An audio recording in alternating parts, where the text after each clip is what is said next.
नगरोटा सूर्या के साथ लगते खब्बल लुद्रेट नंदपुर भटोली गुलेर आदि क्षेत्र में पौंग झील के किनारे अवैध खेती का सिलसिला रुकने का नाम नहीं ले रहा। कुछ साधन संपन्न लोग अभी भी तमाम नियमों को ताक पर रखकर जबरन खेती कर रहे हैं। पौंग डैम की जमीन में लोगों ने कई जगह लोहे के एंगल और पक्की तार बंदी करके लोहे का जाला तक लगा रखा है, जिसे मौके पर स्पष्ट देखा जा सकता है। और बड़ी हैरानी की बात है कि विभाग के कर्मचारी देखकर भी अनजान बने हुए हैं। हालांकि आपको बता दें कि वन्य प्राणी विभाग का दफ्तर मात्र 2-3 किलोमीटर पर स्थित है और अवैध खेती करने वाले लोगों के लिए हौसले बुलंद हैं। मौका स्थिति को देखकर तो ऐसा प्रतीत होता है कि कहीं यह अवैध खेती का कारोबार विभाग के कुछ कर्मचारियों की मिलीभगत से तो नहीं हो रहा है। ऐसे आरोप स्थानीय निवासी एमएल शर्मा ने लगाए हैं और कहा कि जो पौंग डैम की हद बंदी 1410 है, उसमें कोई भी खेती नहीं कर सकता है। इसे विदेशी परिंदों को भी हर समय खतरा बना रहता है। हर वर्ष हजारों लाखों की तादाद में यह विदेशी परिंदे भोजन की तलाश में पौंग झील किनारे आते हैं और कई बार इनके अवैध शिकार की संभावना निरंतर बनी रहती है, जिसे इनकार नहीं किया जा सकता और कोई भी इनकी सुध लेने वाला नहीं है। साथ ही उसी वक्त मौके पर मौजूद शिकायतकर्ता एमएल शर्मा ने फोन पर संबंधित विभाग के अधिकारियों को तमाम परिस्थितियों से अवगत कराया और आग्रह किया कि तुरंत इस विषय पर कड़ी कार्रवाई करें ताकि भविष्य में कोई भी ऐसा कृत्य दोहराने का प्रयास न करें और विदेशी मेहमान परिंदे सुकून से रह सकें। बता दें कि पिछले कुछ दिनों से पौंग डैम में अवैध खेती और बाढ़बंदी का मुद्दा मीडिया में काफी गरमाया हुआ है और इस पर वन्य प्राणी विभाग के डीएफओ मिस्टर रॉय ने स्पष्ट दो टूक शब्दों में कह दिया था कि किसी को भी पौंग झील किनारे खेती व बाढ़बंदी करने की इजाजत बिल्कुल नहीं दी जा सकती और अगर कोई वहां पर खेती करता पाया जाता है तो उस पर उचित कार्रवाई अमल में लाई जाएगी। खैर, अब देखना यह है कि विभाग इन लोगों पर कितनी जल्द आगामी कार्रवाई करता है। अच्छा सर, मैं एमएल शर्मा बोल रहा हूँ लुधरेट से। हाँ, ऐसे है कि मैं आपके संज्ञान में एक बात लाना चाहता हूँ ना। ये आपने जो मतलब कदम उठाया है बहुत प्रशंसनीय कदम है, लेकिन फिर भी आप देख सकते हैं कि यहाँ पर परमानेंट जो है वो बाड़बंदी की हुई है सर। और यहाँ पर हजारों की संख्या में परिंदे जो हैं वो चंद कदमों के ऊपर दूर हैं और घुसकर अंदर 1410 के अंदर घुसकर की खेती की हुई है और बाड़बंदी की हुई है। तो मेरा आपसे अनुरोध रहेगा कि आप इसको तार को जब्त करके इसको अपने स्टोर में जमा करें और जिन्होंने लगाई है उनके ऊपर जुर्माना भी करें सर, तभी ये लोग बाज आएंगे, क्योंकि कूड़ा मकोड़ा बराबर है। अब कानून सभी के लिए बराबर है सर। हाँ, तो ये मैं आपके ध्यान में लाना चाहता था। हाँ ठीक है, धन्यवाद धन्यवाद।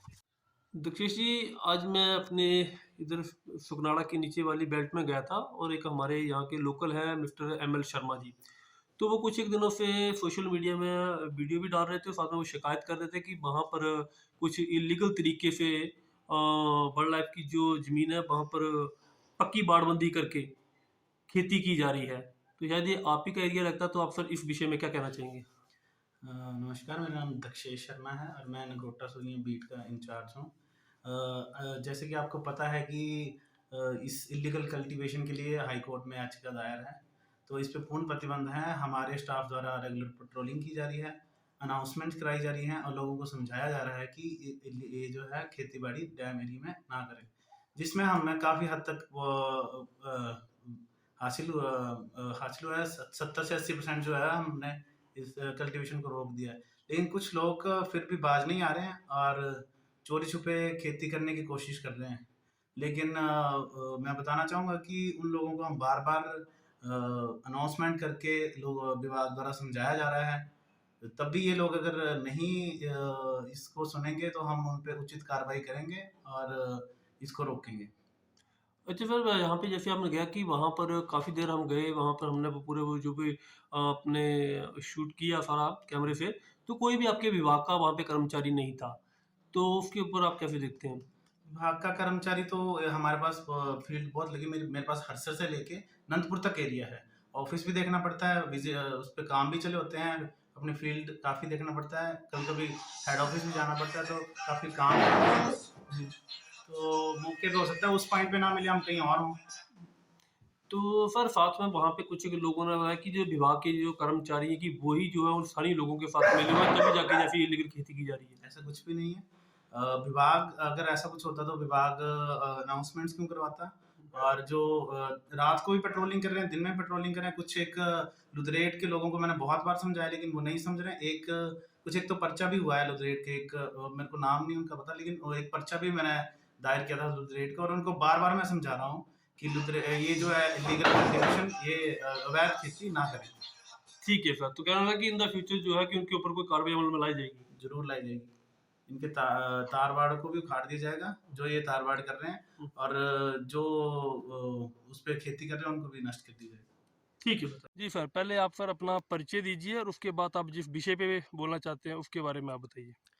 मैं एमएल शर्मा, रिटायर्ड लेक्चरर, आपके माध्यम से सरकार के ध्यान में ये लाना चाहता हूँ कि ये जो वेटलैंड एरिया है, सेंचुरी एरिया है, इसके ऊपर सरकार ने पूरी तरह से प्रतिबंध लगाए हुए कि किसी प्रकार की भी जो खेती है वो यहाँ पर नहीं की जाएगी, जिसमें सभी जो हैं वो बराबर के भागीदार होंगे, चाहे कोई बाहुबली है चाहे कोई बाहुबली नहीं है। तो मैं आपके माध्यम से सरकार की तरफ या विभाग की तरफ ये ध्यान आकर्षित करना चाहता हूँ कि यहाँ पर भी खेती की हुई है और तारबंदी भी की हुई है। आप देख सकते हैं मेरे पीछे भी और आगे भी, ये जो पौंग डैम एरिया जो है सेंचुरी का, ये 1410 तक इसकी हदबंदी है। ये आगे तक सारे जो है तारबंदी की हुई है। डिपार्टमेंट जो है वो सोया हुआ है। डिपार्टमेंट का यहाँ पर जो ऑफिस है वो लगभग 2 किलोमीटर तक स्थित है, लेकिन वो आंखें मूंदे हुए हैं और वो कह रहे हैं कि ये बीबीएमबी का क्षेत्र है, इसमें हमारा कोई भी नहीं है। लेकिन ये सारा बीबीएमबी का क्षेत्र है और ये जो वेटलैंड घोषित किया गया है, ये सरकार के नियमों और कायदे के अनुसार घोषित किया गया है। तो यहाँ पर किसी प्रकार की भी खेती जो है वो प्रतिबंधित तो होनी चाहिए। और ये जो बाड़बंदी लगाई गई है, यदि विभाग इस बाड़बंदी को उखाड़ता है, यहाँ पर तारें भी लगाई गई हैं और कई एंगल भी लगाए गए हैं, तो विभाग जो है इससे अपनी हदबंदी जो है वो निश्चित कर सकता है। तो मेरा यही आपके माध्यम से सरकार की ओर ध्यान दिलाने का ये था कि जो खेती है ये पूर्णतः बंद होनी चाहिए। इसमें सभी जो हैं वो बराबर के भागीदार होंगे, चाहे कोई बाहुबली है चाहे कोई बाहुबली नहीं है, कानून सभी के लिए बराबर है। तो मैं प्रशासन को ध्यान में ये भी लाना चाहता हूँ कि यहाँ जो खेती की हुई है, यहाँ से चंद दूरी के ऊपर हजारों की संख्या में विदेशी परिंदे जो हैं वो आपको बैठे हुए दिखाई दे सकते हैं। ये भोजन की तलाश में यहाँ भी आते हैं और यहाँ पर आने के साथ साथ यहाँ पर भोजन की तलाश में जब आते हैं तो ये देखिए यहाँ पर अलाव भी जलाया गया है, तो इनके शिकार की संभावना भी बन जाती है। तो मेरा प्रशासन के माध्यम से यही आग्रह है कि वो इसके ऊपर उचित कार्रवाई की जाए, ताकि ये जो अवैध यहाँ पर खेती की गई है ये बंद की जाए, बाढ़ को उखाड़ा जाए, ताकि विदेशी परिंदे जो हैं वो स्वतंत्र रह सकें। मैं आपको ये भी दिखाना चाहता हूँ कि 1410 की बाउंड्री जो यहाँ से लगभग 300 मीटर आगे की तरफ है। तो गूगल मैप के जरिए भी आप इसका अनुमान लगा सकते हैं कि ये अंदर घुसकर यहाँ पर खेतीबाड़ी की गई है, जो कि विदेशी परिंदों के लिए अति खतरनाक हो सकती है, क्योंकि इस संभावना से भी इनकार नहीं किया जा सकता कि यहाँ इनका शिकार भी होता होगा, क्योंकि डिपार्टमेंट ने अभी तक भी इसके बारे में कोई भी उचित कार्रवाई नहीं की है। और साहब आज मैं जिस विषय को लेके आपके पास आया हूँ, यहाँ पर नीचे जो वाइल्ड लाइफ का जो एरिया है वहाँ एक अपने आज मैं विजिट करने गया हुआ था और वहाँ पर देखा जाता है कि कुछ एक लोगों ने बाड़बंदी कर रखी है और एक वहाँ भी शिकायत करता थे मिस्टर एमएल शर्मा, तो उन्होंने मेरे को दिखाया कि वाकई वहाँ लोहे के एंगल और पक्की बाड़बंदी है और वहाँ पर कहीं ने वो की हुई है, फसल भी बीजी हुई है। तो इस विषय पे आप क्या कहना चाहेंगे? नमस्कार, मेरा नाम राशिदा चौहान, मैं वन परिक्षेत्र अधिकारी वन्य प्राणी नगरोटा जोरिया। मेरा बयान इस विषय में है कि इनसे पहले तो उनको सर्वप्रथम मेरा नववर्ष की शुभकामनाएं, और जो इन्होंने मुझे अवगत कराया इस एरिया के बारे में भी, ऐसा हो रहा है फील्ड में, तो मैं इस बारे में कहना चाहता हूँ कि हमारा जो एरिया है डिफाइन एरिया 14-10 फीट हाइट तक है, लेकिन एक्चुअल में ये एरिया हमारी बाउंड्री सीमा ज्वाइंट इंस्पेक्शन नहीं हुई उसके विषय में हमने हायर अथॉरिटी को भी बताया है। और जो हमारा फील्ड स्टाफ में अगर कहीं इसके बीच में कहीं अगर नज़रअंदाज से कहीं कुछ ऐसा पाया होगा तो उसकी पैरवी की जाएगी और उस पर कार्रवाई अमल में लाई जाएगी। ठीक है।